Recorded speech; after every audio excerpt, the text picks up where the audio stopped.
넥슬라이스, 어깨빵하고 웃기, 선빵치고 자기가 억울한 척하기. 도대체 왜 이러는 걸까요? 안녕하세요, 아르볼입니다. 레알 마드리드의 넘버 7 비니시우스 주니오르. 2024년 발롱도르 수상이 유력한데요. 그런데 발롱도르 수상 여부보다 비니시우스의 행동들, 경기장 내에서 과한 더티 플레이들이 문제가 되고 있죠. 오늘은 전 세계 비호감 축구 선수 랭킹 1위 비니시우스 이야기입니다. 일단 비니시우스 이야기를 하려면 인종차별 얘기를 빼놓을 수가 없죠. 비니시우스는 라리가에서 인종차별을 가장 많이 당하는 선수입니다. 라리가 원정 경기를 가서 비니시우스가 공만 잡으면 엄청난 야유 챈트 바로 쏟아집니다. 이 야유는 각 팀의 에이스들이나 흑인 선수들에게 쏟아지는 야유와는 차원이 다른 그 비니시우스에게만 가해지는 야유입니다. 수많은 비니시우스 인종차별 사례들이 있지만 그 중에서 가장 유명한 두 가지 사건이 있습니다. 첫 번째 사건은 바로 2023년 1월 26일 산티아고 베르나베우에서 열린 아틀레티코 마드리드와의 코파델레이 홈 경기. 레알 마드리드 훈련장 근처의 다리에 비니시우스의 유니폼을 입은 마네킹이 걸린 사건인데요. 보통 멕시코나 브라질 같은 치안이 좋지 않은 곳에서 갱단들끼리의 싸움 이후에 상대방의 사체를 다리에 걸거나 하는 경우가 많은데요. 이걸 그대로 비니시우스에게 행한 겁니다. 이런 행동을 한 범인들은 아틀레티코 마드리드의 하드코어 축구팬 4명으로 사건 발생 직후에 체포되었습니다. 검찰은 범인들에게 4년의 징역형을 구형하고 재판은 올해 말에 열릴 예정입니다. 또한 3명의 팬들에게는 경기장 영구 출입 금지라는 벌이 내려졌죠. 두 번째 사건은 바로 2023년 5월 21일 발렌시아의 홈구장 메스타야에서 벌어집니다. 68분경에 비니시우스가 드리블 돌파에 성공하는 순간 발렌시아 수비수가 필드에 들어와 있던 다른 공 하나로 당구를 해버립니다. 이것도 뭐 어이가 없긴 한데 어찌됐든 프리킥이 진행되는 과정에서 비니시우스가 관중석을 손가락으로 가리키는 장면이 나옵니다. 발렌시아 홈관중들이 원숭이 소리를 내면서 동물 흉내를 하며 비니시우스에게 인종차별을 한 건데요. 자, 이 과정에서 비니시우스는 눈물을 흘리고 발렌시아 선수들도 홈 관중들에게 그만해달라는 요청을 합니다. 이 사건으로 인해 발렌시아는 해당 팬들이 있던 관중석을 3경기 부분 폐쇄하고 29,273달러의 벌금을 부과받았습니다.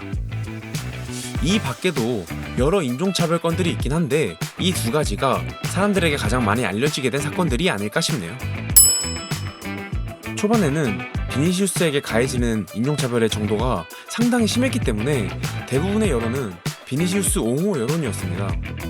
하지만 경기장 내부에서의 거친 플레이와 내로남불 행동이 지속적으로 이어지면서 축구팬들은 점점 돌아서기 시작했습니다. 자, 대표적으로 2023-24 챔피언스리그 16강 라이프치히전, 먼저 밀어놓고 일어난 상대에게 다시 양손 넥슬라이스 시전, 챔피언스리그 4강 키미에게 공을 가지고 도발, 스페인과의 친선전 야말과 라포르타를 향한 더티 플레이, 최근 라리가 경기에서 후보를 어깨빵으로 밀치고 웃음을 지어 보이거든요. 이 밖에도 상당히 많은 더티 플레이들이 있습니다. 비니시우스의 이런 거칠고 비신사적인 플레이들은 예전부터 심했을까요? 아닙니다. 비니시우스의 저런 더티 플레이가 심해진 때는 작년부터인데요. 2021-22 시즌부터 비니시우스가 갑자기 스텝업을 하게 되면서 라리가의 많은 팀들이 비니시우스를 막는데 어려움을 겪었습니다. 이러한 반증으로 2021-22 시즌 72회였던 피파울 개수가 2022-23 시즌 122회까지 늘어나는데요. 피파울 횟수는 실제로 반칙이 불린 횟수만 집계되기 때문에 비니시우스에게 가해진 거친 파울성 플레이는 실제로는 훨씬 많습니다. 이 거친 파울성 플레이들이 반칙으로 불려지지 않다 보니까 비니시우스는 계속 불만을 표시하면서 제스처가 과해지고, 거기다 에이스인 비니시우스를 향한 라리가 팀들의 지속적인 도발성 반칙 플레이가 이어지고, 거기에 관중들의 다발적인 인종차별까지, 결국 이러한 요소들이 비니시우스를 괴물로 만들어버렸습니다. 저는 2012년도부터 레알 마드리드의 오랜 팬이거든요.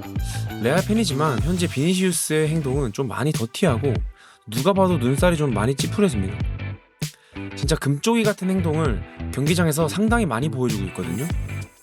경기를 보다 보면 너무 답답해요. 굳이 안 해도 되는 행동을 해서 카드를 받고 경기를 망칠 때가 있어요. 제가 생각할 때는 비니시우스가 여기서 조금만 더 성숙하게 대처를 한다면 훨씬 더 플레이가 좋아질 것 같거든요. 특히 이제 거의 비니시우스의 시그니처가 되려고 하는데요. 먼저 반칙해놓고 내가 왜? 내가 뭐? 이 행동 이거 진짜 킹받습니다. 제가 이 정도로 얘기해서 레알 마드리드 팬 아니고 비니시우스 안티팬이다 뭐 이렇게 생각하실 수 있는데요. 제가 비니시우스 유니폼 3개 가지고 있는 사람입니다. 3개요. 네. 근데 이게 너무 킹받는다는 거예요. 비니시우스가 브라질리언답지 않게 워크의식도 상당히 좋고 훈련도 아주 열심히 하고 레알 마드리드한테는 상당히 진심입니다. 근데 경기장 내부에서의 그 더티 플레이 그리고 내로남불 제스처 이거 그만 좀 했으면 좋겠습니다. 긁었을 때 반응이 찰지니까 이거 계속 하는 거거든요. 오히려 약간 덤덤하게 아무렇지 않은 척하면 상대팀 입장에서도 이게 훨씬 약오를 것 같은데 이게 또 다혈질이면 또 브라질리언 같긴 합니다. 네, 오늘은 이렇게 비니시우스 얘기를 해봤습니다. 비니시우스는 진짜 제발 이상한 더티 플레이 그리고 내로남불 행동 그만했으면 좋겠습니다. 네, 사실 그거 말고는 경기장 밖에서의 인성이나 축구 실력 뭐 완벽하지 않습니까? 그리고 비니시우스를 향한 인종차별 당연히 없어져야겠죠. 네, 오늘도 영상 시청해주셔서 감사합니다. 아르볼이었습니다.